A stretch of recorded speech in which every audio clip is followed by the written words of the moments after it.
Welcome back to another episode of the Muse, where we talk about anything creative. I'm Ezra. And I'm Naseem. And this is the second video we got going on, second podcast. I'm excited about that. Consistency. That's number one. That's maybe like top priority. Top priority. So I'm excited about that. So today we're going to be talking about... We're going to talk about something that we really are. We're artists, so I'm really excited for this video. Yeah, we're going to be talking about artists. And, since you are an art school person, basically you're just signing up for being in debt. I'm joking with you. But no, since you're an art school individual, like, you'll be more knowledgeable about this. I mean, we both went to art school for high school, but I'm a little bit removed. So, like, what would you define as an artist? Well, I would say, like, my definition of artist, I won't go over, like, many different definitions. So, like, to a lot of people, being an artist, especially nowadays, once again, with the social media, we gotta bring that up. Yeah, for sure. One thing with social media is that there's a lot of people creating, a lot of people posting, da-da-da-da. So, a lot of people, for being an artist, to a lot of people, is pretty fast. Like, if you draw pictures, you're an artist. Then you have people that are more like, if you have to go through school, you have to go through institutions to do it, and a lot of people believe that you're not an artist until you graduate, like college, whatever. Yeah. And then some people are like, you're not an artist until you graduate and become a master. And that's even another level. And then some people are like, if you're a fucking animal and you can make marks, that's artistic. Then you're an artist as well. I know it was that one thing with the turtle? With the turtle, the Ninja Turtle, Raphael, I'm joshing, but that went really like major, and a lot of people was talking about that. And I know it talked about, and you can't leave this one out, AI. That's like maybe the hottest art right now is AI art. Art made by like computers and things like that. But that's like, so would you consider AI art? I want to talk about this further in the future, but for right now, I believe that you can use it for. I know a lot of game developers and stuff like that, and like just developers in general use AI as a tool to do things that could take up more time and be a little bit more challenging. They allow the AI to do it. Yeah, I don't like AI at all. But we're gonna go deep into but you fuck with Siri episode. Though. I actually don't have Siri. Hey Siri, nothing. Damn, he doesn't use Siri. That's different. Different. But yeah, bro. So that's very interesting. I know we was talking about this before. Like, what do we define as an artist, and like all these different mindsets of artistry. And I mean, I guess for me to find which one I really align myself with the most, I gotta figure out like which one I discredit the most. And I think when you gave me all those different examples, I know we learned in art school, like a lot of times with like a lot of famous, a lot more like European artists, they had to go through, art school and an internship, apprenticeship, and that was more their process. And you wasn't an artist, you didn't go through that apprenticeship. Like that was like, type thing. Like, the master thing I was talking about? That's, for instance, back then it was like you're a master, and he had like 50 to 100 apprentices, like doing backgrounds for you. And any artist that had to go through that process that is famous off the top of your head? I know you're not an encyclopedia. Michelangelo. Okay. First, like, probably Da Vinci. Like, any like old time artist was an apprentice at some point. Was doing backgrounds, was going around collecting materials and stuff like that, and then to the point where they're a master and they have apprentices. And I find like when it comes to like the technical side of art, I definitely feel though that apprenticeship way of going is positive and does help out a lot. But I feel as though, like me personally, I can't really align myself and say I agree with that, because that's more like a Western or more European form of what defines someone the artist. Because like if you come like different indigenous, nations and tribes and stuff like that, that was never that practice, or that principle within that. It was slightly different. Well, I would say like, in a lot of cultures that are like more indigenous, there's still of course a master, but you're more like a master craftsman. You did a lot of other things. You did things that, like, say for instance, you were making ceremonial mask. You also did like face paint, and tattoos. It was like very rooted in culture. It's rooted in culture and storytelling. It's like it wasn't like oh, we're gonna do like for instance, back to cave drawings. Cave drawings was more about telling stories of the people that were around at the time. Yeah. Like their past and what they're going through. So that's why even like when you do ceremonial like costuming and face paint and masks and stuff like that, it's because you're telling a story. So I would say it's kind of different in that sense. I feel that, and that's very interesting for real. So like when it comes to like things that you would like center yourself in, like I can. By the way, you said it. You don't really agree that animals can make art and things like that. No, I don't think animals can make art that is related to us, because it's like, if you think about it, when you think about what like art truly is, obviously I don't know everything, but I would say that for me it's about communicating and sharing. It's about language. I think I can agree with that too, because like even with animals, like you got a lot of different like birds and things like that does dances. They do dances, but mating dances. I want to say that they're art, that they're artists, because these dances got their purpose, is to find a mate and things like that. But it's rooted in their nature to do this for that one thing. It's not like, oh, dude, I'm gonna do this for this. I'm gonna do this. I'm gonna try this in this way. That thought process isn't there. So, that's also like another standpoint. We talked about this before. Like, what's an artist and what's like a craftsman or a draftsman? Like, for instance, someone who can draw really well, like I'm talking about like draw really well. They can draw really well. Yeah. But do they know how to communicate? Do they know how to create, moods, ideas, Facts. feelings?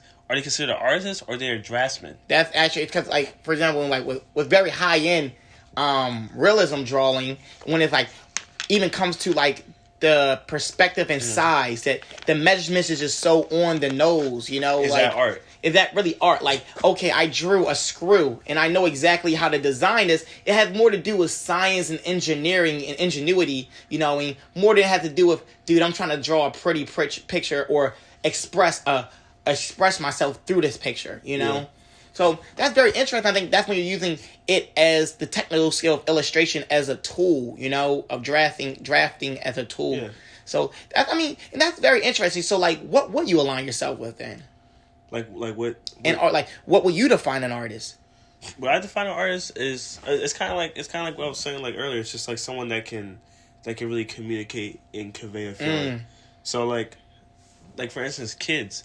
I do consider kids an artist, because when kids do drawings, they have that feeling. They're like they're having fun with it. It's like you can look at a drawing and tell that feeling. You can tell when a kid's sad or when he's going through things with his family. You can tell when a kid's happy with that drawing. Facts. So kids are artists. That's true. I can't say that they're not, because Right. Is it like, I think I was joking with you earlier. I said they don't have to be fucking good. I mean, they have to be good artists. They don't got to be good, like, but at the same time, But what's like, considered good? real shit. Like, what is considered good? Because to that person, for that personal work, they're good. Maybe for other kid, they get the image or they get the inspiration. But I guess, like, as you mature and stuff, you might not be able to really gravitate or fully embrace that work the way you can embrace other fine art and stuff like that. But yeah, like, I think I definitely agree. I saw this this little voice on the reels, Instagram reels or whatnot, and it was basically saying, oh, if you're an artist, if you do this,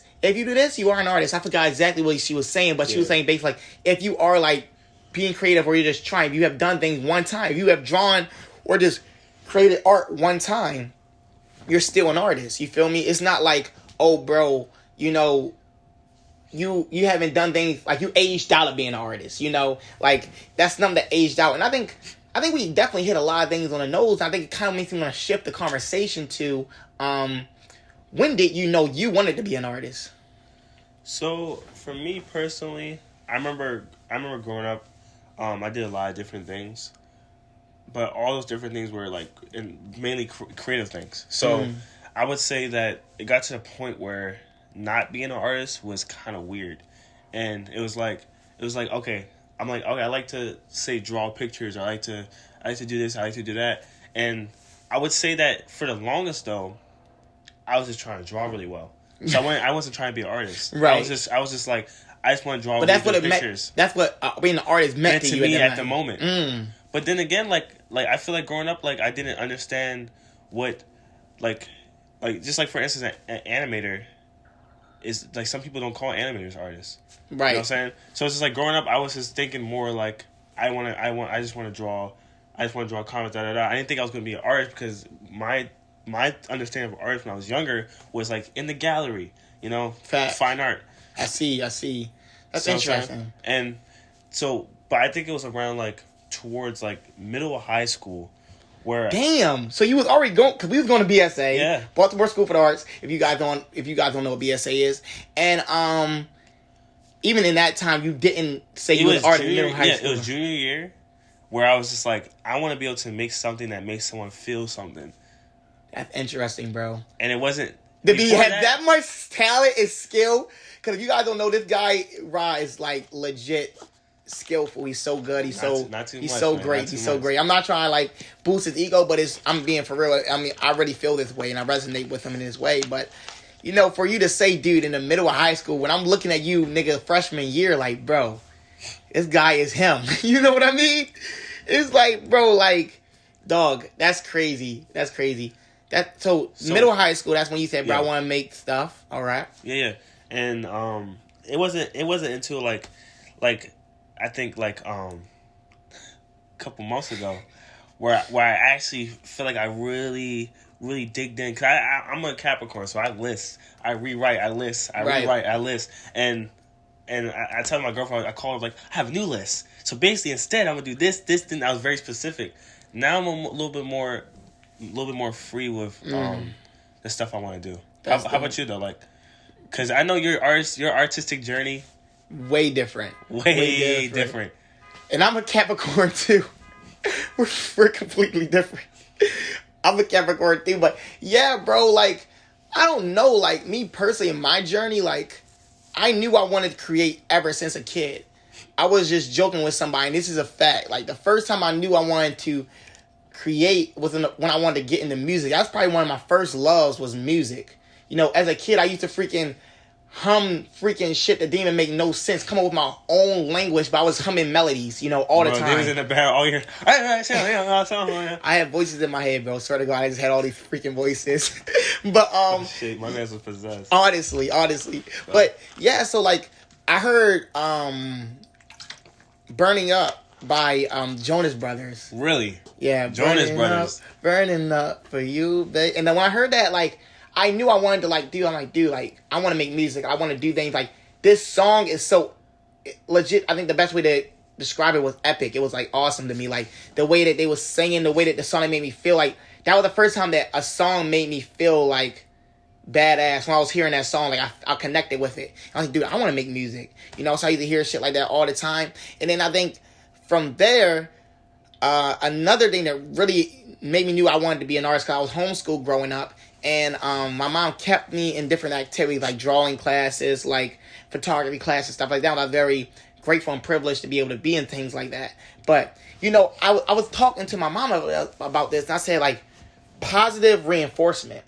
I feel as though, like, to have a kid really explore different avenues of them, you got to hit them with positive reinforcement. And as a parent, you got to be active and legit seeing, okay, what does this kid gravitate to? What does this kid find enjoyment in? And how can I keep pushing them to do that? Okay. And I'm very blessed to be able to, that my mom did that. So when I was in these different art classes, I'm going to let you say after something like that. When I was in these different art classes, my mom was saying, "Oh, great! Look at your work. Your work is amazing." My teacher would even be like, "Oh, look, your son's really gravitating. He got the real eye for this, and the third." Even today, bro, as a photographer, when people say, "Nassim, you got an eye for this. You got an eye for this type of photography and things like that," you know, it definitely is that positive reinforcement that kept me going forward to be able to want to learn more and more. Yeah, because I was curious about, like, seems like you had a pretty good lead-in. But if you can go back and tell yourself something, is there anything specific, or you think you're good? Dude, I'm freaking great. I would say I'm great, but no, I mean, if I could go back, of course, I would always take that. You know, like, I would just tell myself, bro, keep doing what you're doing, keep exploring, and keep finding that thing that motivates you. But I think when I stepped into that thing that motivated me and inspired me, it was natural for me. You know, like I said, in high school, personally, I didn't have anything I was really inspired by. And I think to make work, you got to be able to identify with certain work and see yourself in certain work and really connect and know how can you add value. Mm-hmm. You know, I think I had a very interesting, you know, everybody has challenges. I had a challenging childhood, but I also had a very blessed and privileged childhood. So I have so much value that I can add to these different things that I can and I will, begin to create and stuff like that. So when it comes back to like the initial question, like when did I want to be an artist? I knew I wanted to be an artist as a kid because I wanted to create something. Did I know how to create it? Did I know how to even write the words to what I wanted to create it? Freaking no. I did not know. I freaking used to just come with melodies. You being an artist is someone that wants to create. Yeah, wants to create, period. Yeah. And like I said, somebody you might not know. You want to create, but that passion stays within you, then you're still an artist because you want to create and you're attempting to create shit. And even if that shit don't work out the way and you're not really wording things right and you're not really expressing things right, if you're coming back and you're refining things, and you're still attempting, that passion's there. Like, it's so much things you want to do. It's so much things I want to do. And it's so much things that will be done. But at the same time, another person might not be able to relate to that because they don't got the same want and that desire. And I think that desire has to be there first. As an artist, you got to have that desire. And, a lot of people coming from especially like underprivileged communities, they don't got that, the chance to be able to express themselves in any way they want. And it really is a privilege to be able to want to do that. Because some people, my father is from the projects and stuff like that. So, he talks to me all the time about, you got to put on this, this hard front so you don't come off soft so people don't try you. And that can lead you to really running away from who you really are. Because I'm a naturally loving person. I'm a naturally embracing. You're my best friend. You know how we are. You know how I am. Like, bro, Nassim is a very interesting character. And I'm probably the only person you know that's like that, honestly. So it's just like, personally, I believe that, you got to have that want and that desire. And then that positive reinforcement definitely helped me, carry a lot of those things out, for sure. That's valid. I feel like we did hit some good points. I think we did as well. 17 minutes is pretty good listen time. Hope somebody else got inspired by anything we said. Yeah, so honestly, I feel like at home, it is good to sit down and reflect, think about what made you want to become an artist. Because I know being a creative, sometimes it's hard. You just feel like you just want to give up a lot of times. But it's good to think back of what you wanted to do to start with. And sometimes it may just be creating. And remember, you're not always going to be perfect. And it's best to just go back to the original fun of just learning new things and pushing yourself to come with something that you didn't think you would imagine before. That's facts. So, and it's going back to yourself, staying within yourself. I go back to who I was as a child, and I reflect on why did I have these passions, why did I have these desires, and I try to be able to, I have to embrace these. I have to, actually accomplish these things that I'm feeling within myself that I want to really create and stuff like that. So definitely going back and just having that life. Because life, just because you're whatever age you are now, don't mean you still lived all those ages. So you're all those ages you was before, So you owe it to all those versions of yourself that you was, So I definitely 100% believe in that. So yeah, thank you guys for watching. I hope you guys got some value within this. Again, this is Muse Hall's podcast. Come and get inspired with us and find your muse.